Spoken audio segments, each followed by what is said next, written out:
Some say the motivation is the belt. Some say motivation is the trophy. Well, I say motivation is the money for me, because the money was able to retire my mother, put my dad in a comfortable position, put my kids in the best area. I come from a rough background. I come from a rough area. Because if you think small things happen. I always dream big. I always believe. I believe in my team. I believe in these fighters. I mean, everything you got on costs money. Everything you do costs money. You can't take your wife on a date for free. And I'm a good person. And I call a spade a spade. Money don't make me, I make money. And without money, I'll be the same person. I fought so many fights for free. You know, I'm always thinking, how can I get better? How can our company grow? How can I continue to teach people around me how to fish? And I don't want to fish for them. We teach you how to become entrepreneurs. And if we can't, we want you to be the best that you can be if you're under the banner. You know, this dream that I had started years and years and years ago.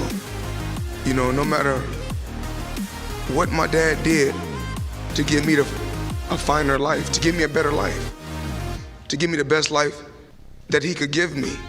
And everything happens for a reason. Even when my dad was incarcerated and he went away, I still would hear his words in the back of my mind. Continue to work hard. Nothing is gonna come easy. I worked hard, I worked extremely hard to get to this point. And every day I know I'm blessed. I'm truly, truly blessed. And I don't take anything for granted. And nobody in here can take anything for granted. Yes, everyone sees, you know, us on All Access, or when I was with HBO 24/7, they see all the flashiness, all the shit talking, the trash talking. I had a game plan. And when I say TBE, it's no disrespect to no legendary champion. Because every fighter that's in this room has to feel that he's the best. If not, you in the wrong sport. People don't understand what it takes. These young fighters come in the gym at 4 and 5 in the morning and work and bust their ass. Because their ultimate goal is to surpass y'all legends. Because they want to become legends. Every day, I would come home and watch every legendary champion. Every champion. Larry Holmes, Sugar Ray Leonard, Marvin Hagler, Mike Tyson, Roberto Duran, Michael Dokes, Eddie Mustafa Muhammad, Julio Cesar Chavez. I mean, this list goes on and on. And I always wanted to, it wasn't one fighter I wanted to be like. Some days I wanted to fight like Leonard. Another day I want to fight like Hagler. But then I want to have a style like Tommy Hearns. But then I want to be a killer like Mike Tyson. And then when I took all those different champions, Chavez and Roberto Duran and all these different champions and all these different guys, I said I'm gonna take a little bit from every one of them and put it all in one box and shake it up and see what we come up with. And being a champion, I think that even though I transcended and changed the sport of boxing, but being a champion is not just receiving a lot of money or receiving a belt, because I did it thousands of times for free before I got to this point. I didn't just want to be a fighter. I wanted to learn the business so I could have my own business, so I could have my stable of fighters. We give back, but we don't look to the media to get praised. As long as God knows we doing a good deed, because when I go do deeds and I don't glorify it to everyone else, I get blessed when I get in that square circle. That's why I keep winning. And that's what I have to tell every fighter, all you champions, because you don't have to have a belt to be a champion in my eyes. To get something, you have to sacrifice something.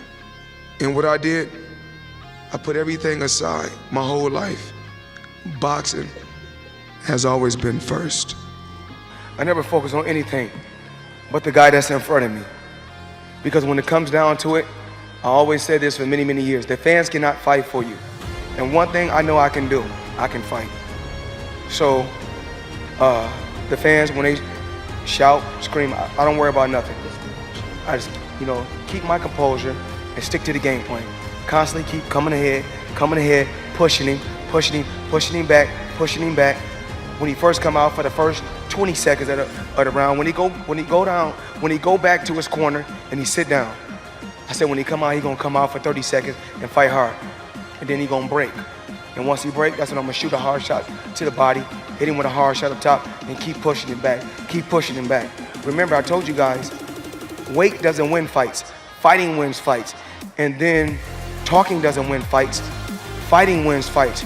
Meaning that when we was on when we was on stage for the weigh-in, I don't have to do no more talking. We fighting tomorrow, so I did enough talking on our tour, basically. So everybody said, "Oh, Mayweather, you was talking on the tour." Okay, I did a lot of talking on tour, but now it's time to fight. Life is priceless, and your health is your wealth. So a lot of times they say, Floyd, once you stick around boxing, you can make this and you can make that, you can make this.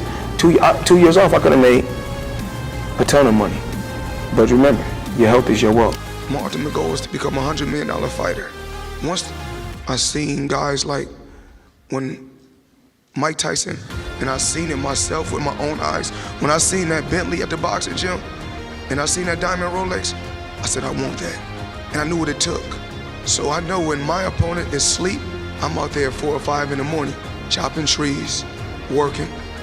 To this day, because I can retire today. I'm well off, very comfortable. But I got the will to win.